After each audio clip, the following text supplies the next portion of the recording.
Welcome to Unit 3, Part 1, Computing Truth Values, where this video lecture is going to cover how to compute truth values, or at least it will begin to cover that, and we'll continue to in Part 2. But first, we should address Part 1. Let's just get right on to it. First, don't let the term computing frighten you. It seems intimidating, it's not, and as you see, it's actually going to be a pretty easy thing to kind of learn how to do. The frightening stuff will come later.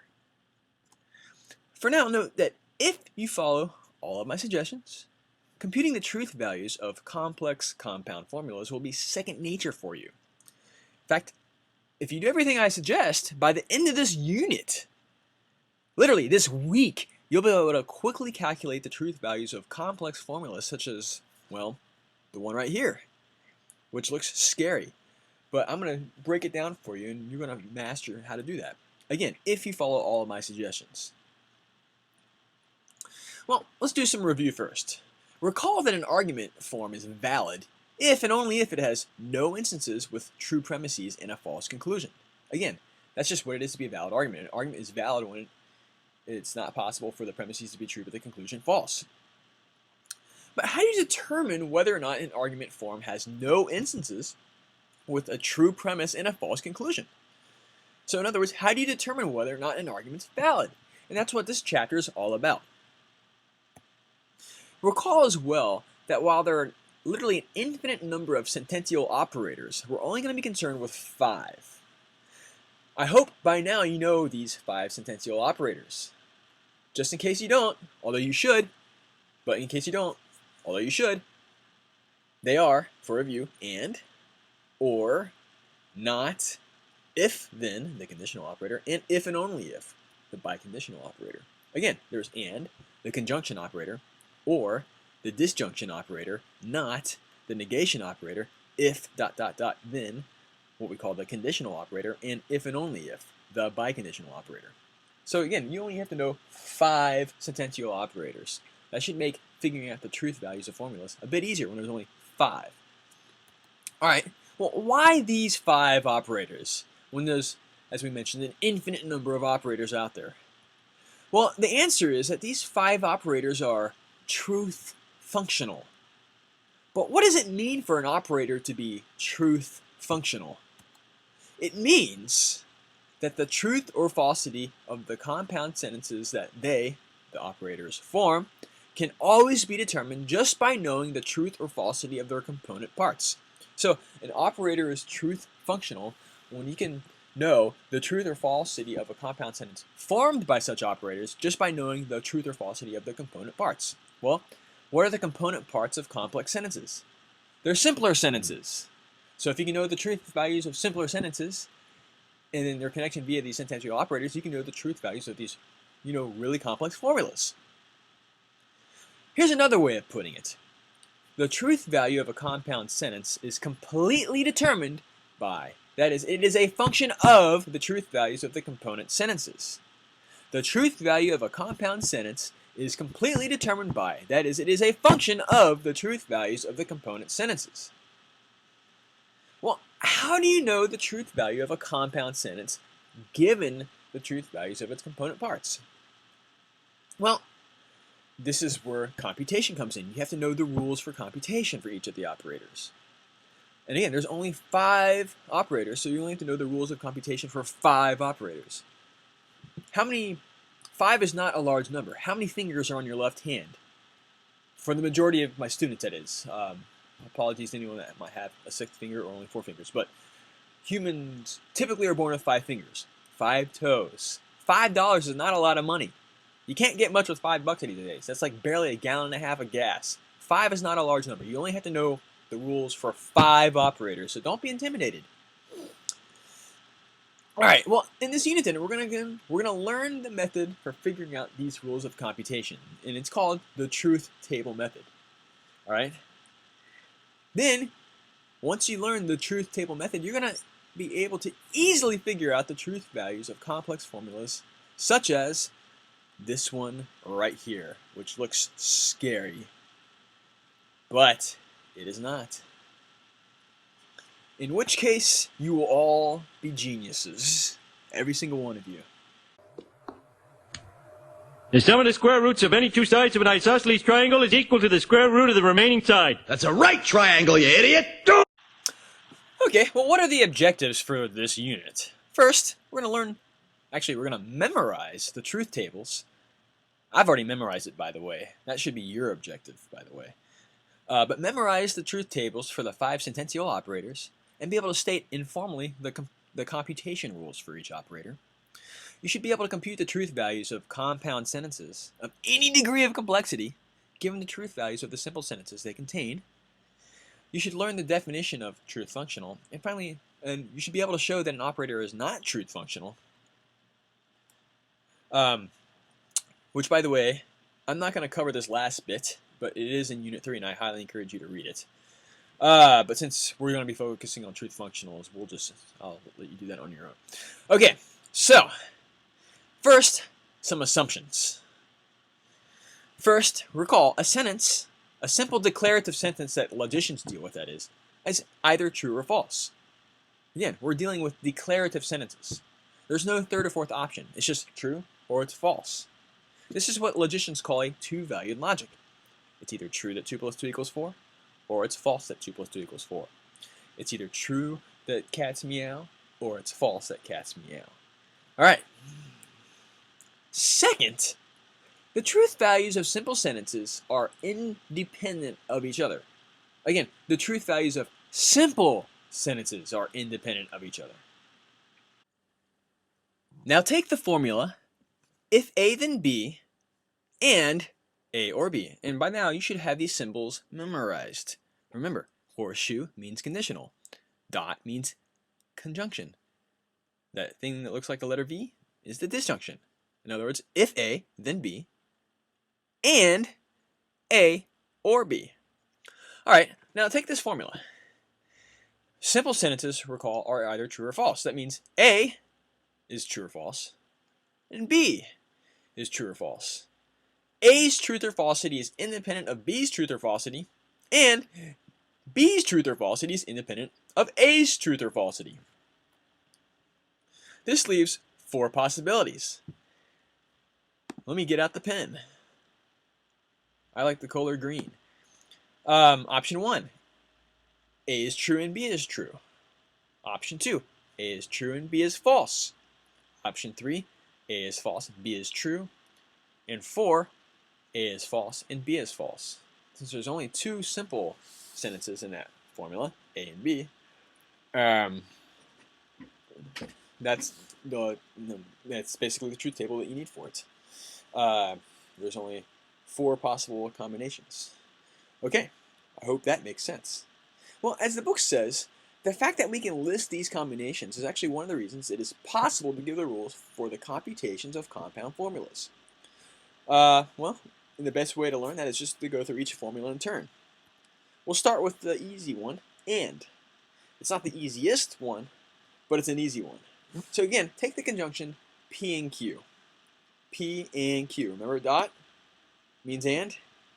Alright, well first, let's make a table. By the way, that's a typo. It should be an uppercase P and an uppercase Q. Please forgive me.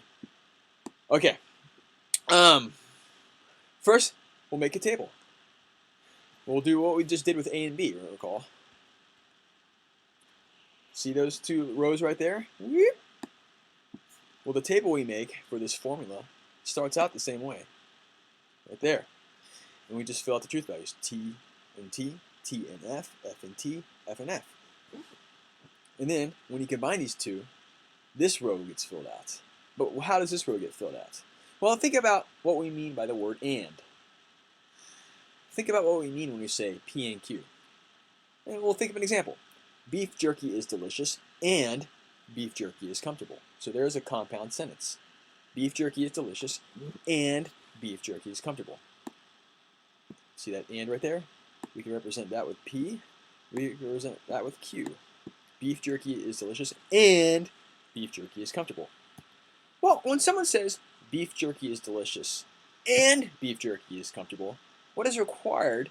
What's required in order for that statement to be true? Well, it has to be true that beef jerky is delicious. Okay? But it also has to be true that beef jerky is comfortable.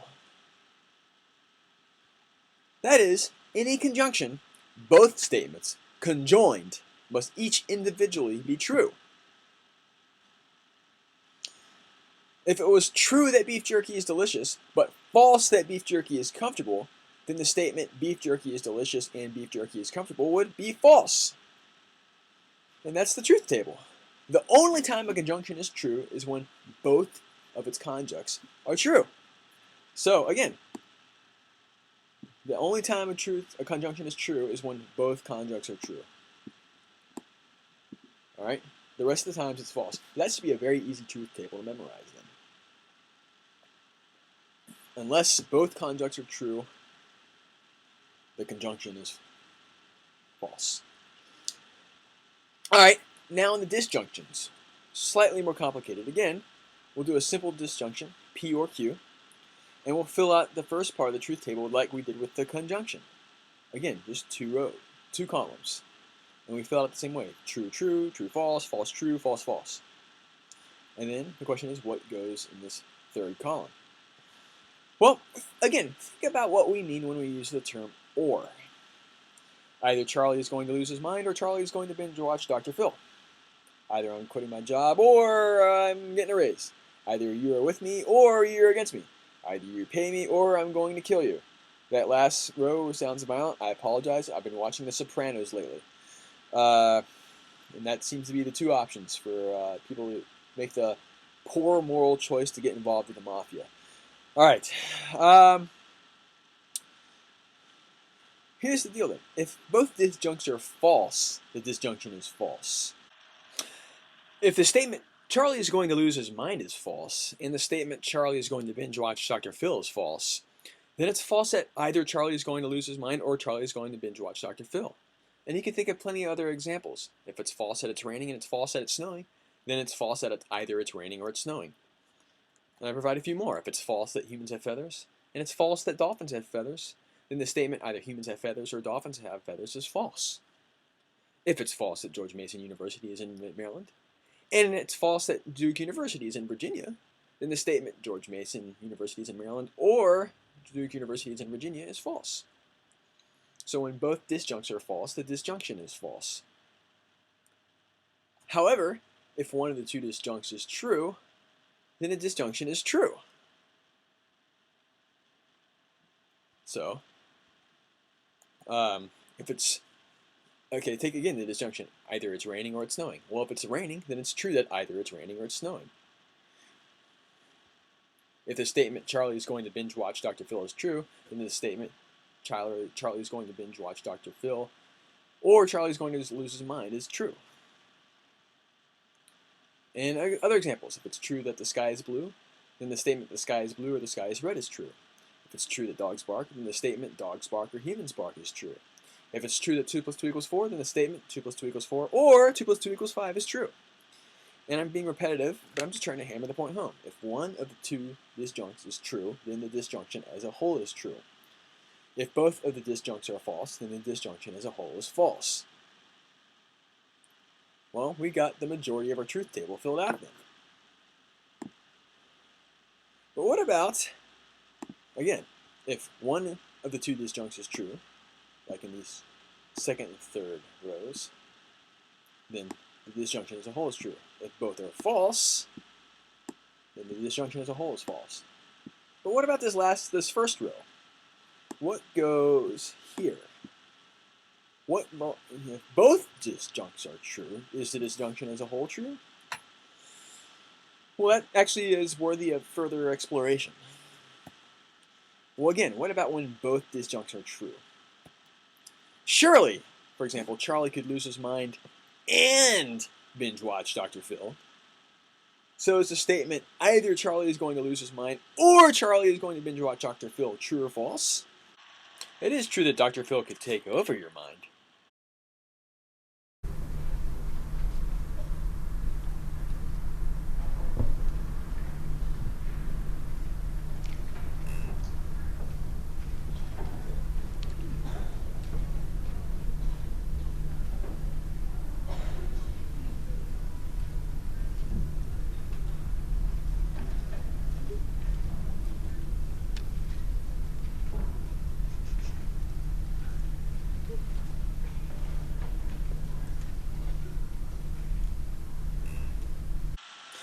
Well, philosophers draw a distinction between inclusive disjunctions and exclusive disjunctions.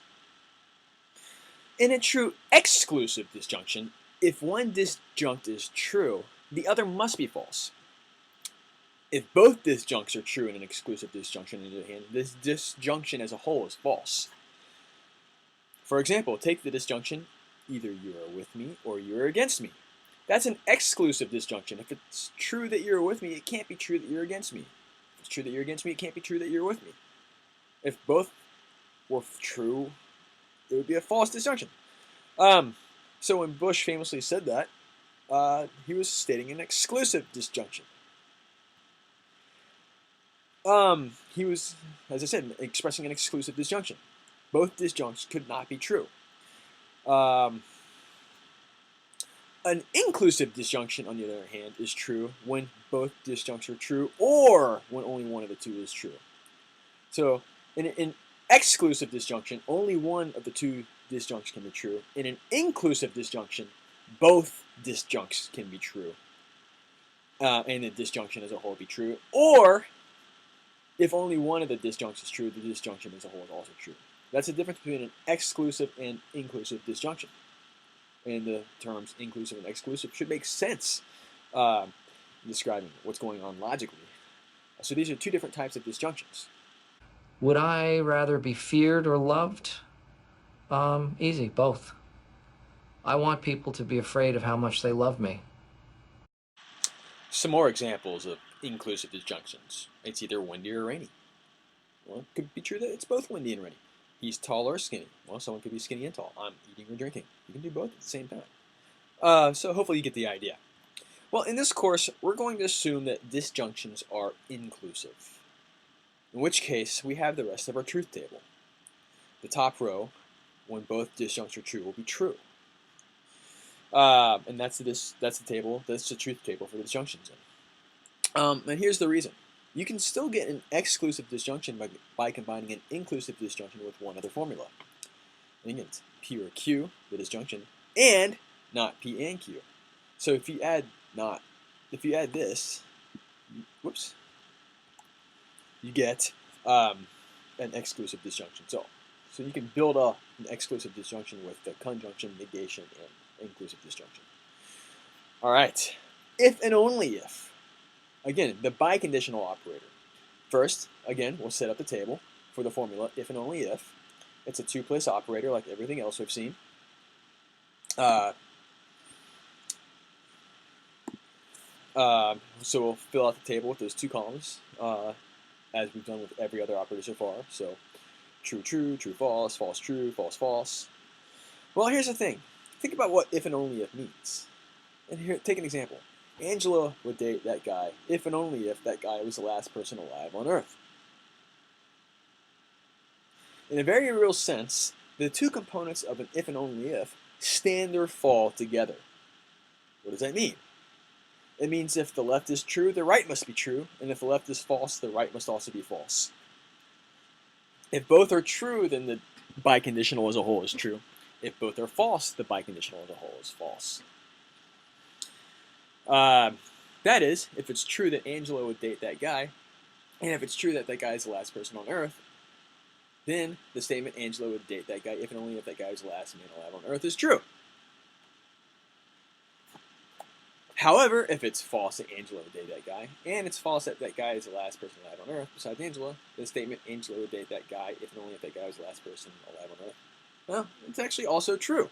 Again, they stand or fall together. So, a biconditional is true when both the left and right side have the same truth value. That's the important thing. There's gotta, the left and the right side have to have the same truth value for the biconditional to be true. Well, what if Angela would date that guy, but he wasn't the last person alive on Earth? Then the statement Angela would date that guy if and only if that guy was the last person alive on Earth would be false. What if instead that guy was the last person on Earth besides Angela, but Angela still refused to date that guy? Well, then the statement Angela would date that guy if and only if that guy was the last person alive on Earth would also be false. Again, they stand or fall together. But when they're not together, when they have different truth values, that is, the biconditional as a whole is false. Well, that's our truth table then for the biconditional. The top row is true, and the bottom row is true. When both the left and right have the same truth value, they're true, whether it's true or false. But when the left and right have different truth values, then the biconditional as a whole is false. All right, this one's pretty easy. The sentential operator not. In fact, you only need one letter. You don't need, so this is a really easy truth table to fill out. All right, P and its negation, not P. Well, recall that a sentence in sentential logic is true or false. So P is true or false. Well, if P is true, then the negation of P is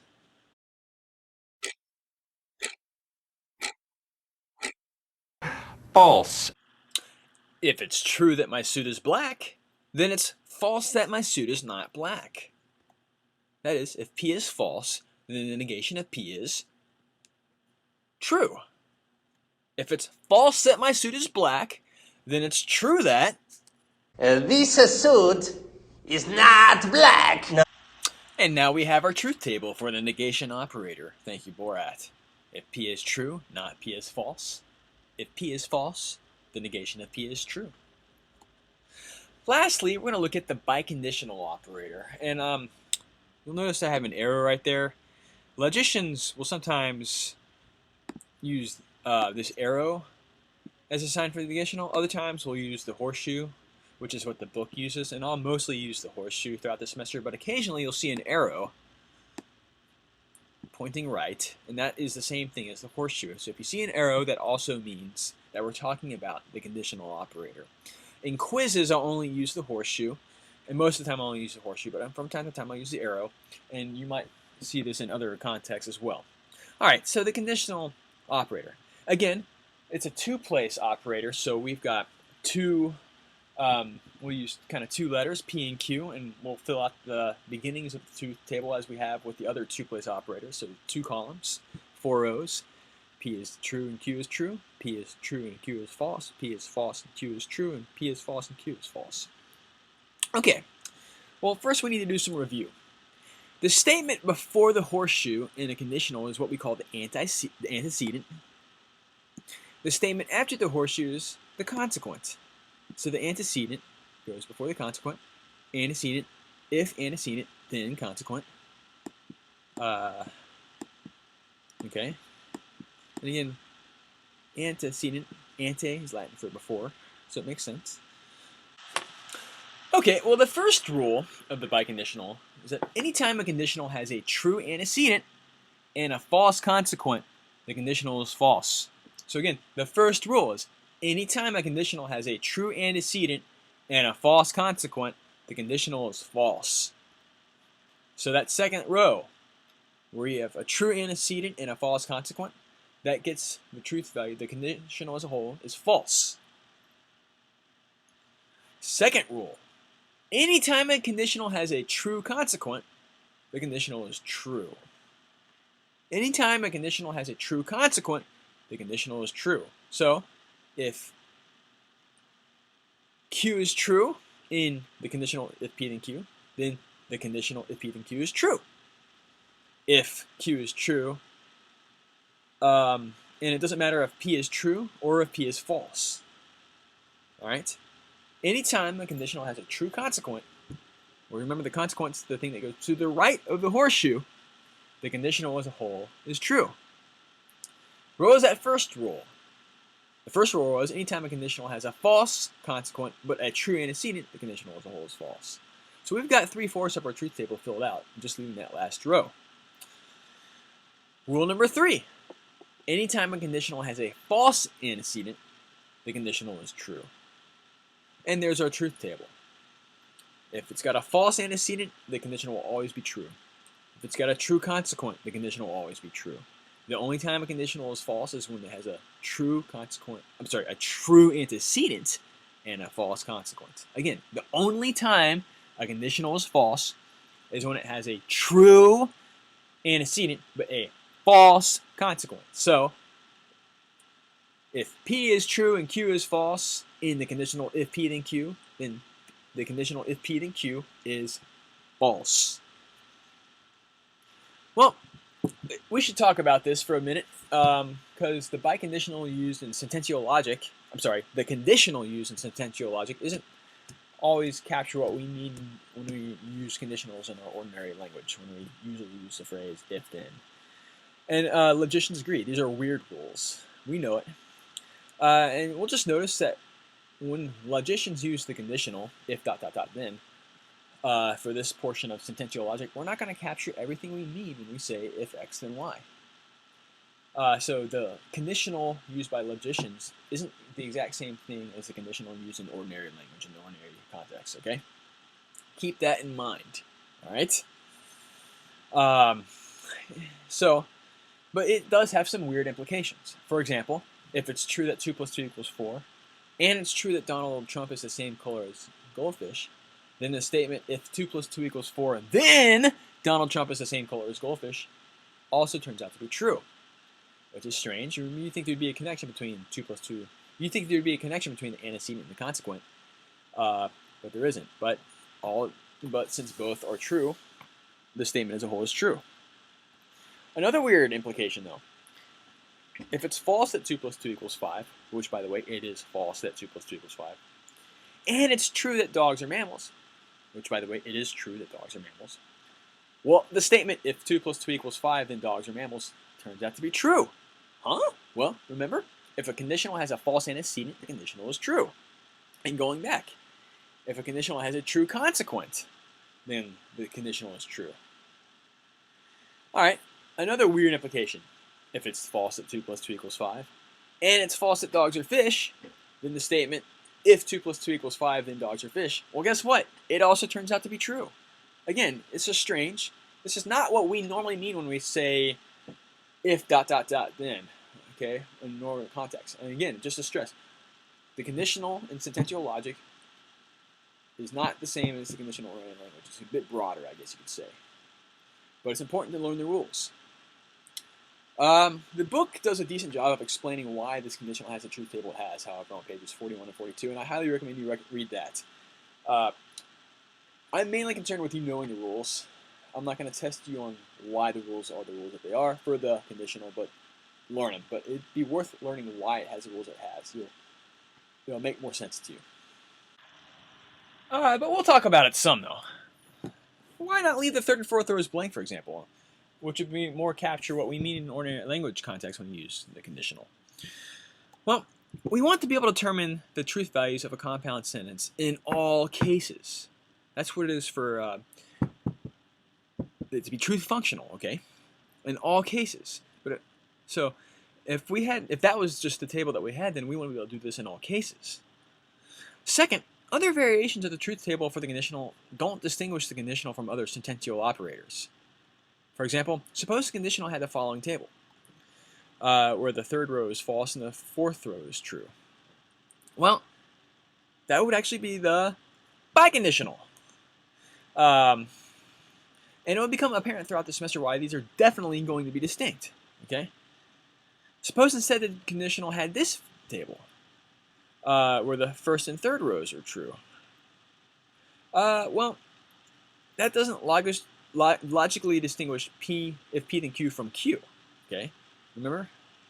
Q and if P then Q have the same truth value in this case. But they need to be logically distinguished. So, for the purposes of this course, we're going to go with this table. And this table is the one to learn.